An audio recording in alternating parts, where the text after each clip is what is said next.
ગેરકાયદેસર રીતે ચેકપોસ્ટો ઉભા કરીને લોકોને દંડના નામે ડરાવવામાં દંડો ઉઘરાવવામાં આવે છે અને કરોડોના 2 નંબરે તોડ પણ કરવામાં આવે છે।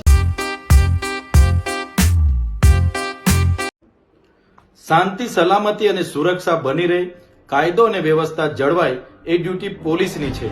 છતાં ભાજપ સરકારના ઇશારે નર્મદા પોલીસ દ્વારા આ અતિ પછાત નર્મદા જિલ્લામાં આદિવાસી બહુલ્ય વિસ્તાર ધરાવતા જિલ્લામાં અને ગ્રામ્ય વિસ્તાર ધરાવતા જિલ્લામાં ગેરકાયદેસર રીતે ચેકપોસ્ટો ઉભા કરીને લોકોને દંડના નામે ડરાવવામાં આવે છે અને દર મહિને જે ગ્રાન્ટ નથી આવતી એના કરતા પણ વધારે દર મહિને કરોડોના દંડો ઉઘરાવવામાં આવે છે અને કરોડોના 2 નંબરે તોડ પણ કરવામાં આવે છે।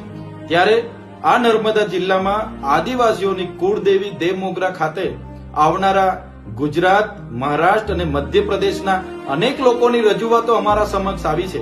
ત્યારે અમે અનેકવાર ત્યાંના પીએસઆઈઓને વાત કરીએ તો ઉપરથી સૂચનાની વાતો કરવામાં આવે છે। ત્યારે ભાજપ સરકારના ઇશારે જે દંડો ઉઘરાવવામાં આવે છે જેની સામે અમે વિરોધ કરીએ છીએ। અમે પૂછવા માંગીએ છીએ પોલીસને, નર્મદા જિલ્લામાં બેફામ બુટલેગરો બન્યા છે, દારૂના ખુલ્લેઆમ ઠેકાઓ ચાલે છે, આકડા જુગારના ધંધાઓ ધમધમે છે, રેતીના માફિયાઓ, માટીના માફિયાઓ અને જમીન ખનનના માફિયાઓ આજે બેફામ ઓવરલોડ ટ્રકો ભરીને નીકળે છે। ગામની જનતાએ ટ્રકો તમને લાવીને સોંપે છે। રાતોરાત પોલીસ પોતાની સેક્શનની સિસ્ટમ અપનાવીને છોડી મૂકે છે।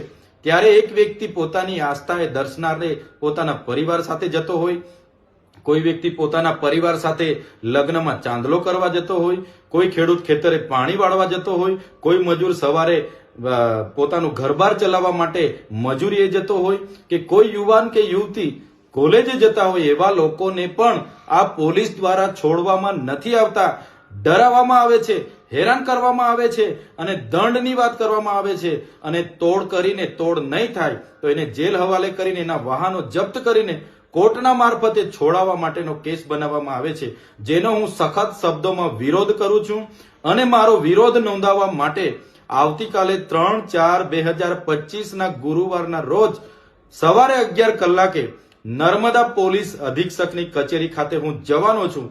તમામ લોકોને પણ હું અપીલ કરું છું કે આ લૂંટ મચાવનારી, ભાજપ સરકારના ઇશારે કામ કરનારી આ નર્મદા પોલીસ સામે ખુલાસો માંગવા માટે તમે પણ આવતીકાલે 11 વાગે રાજપીપળા એસપી કચેરી ખાતે સૌ ઉપસ્થિત રહેજો।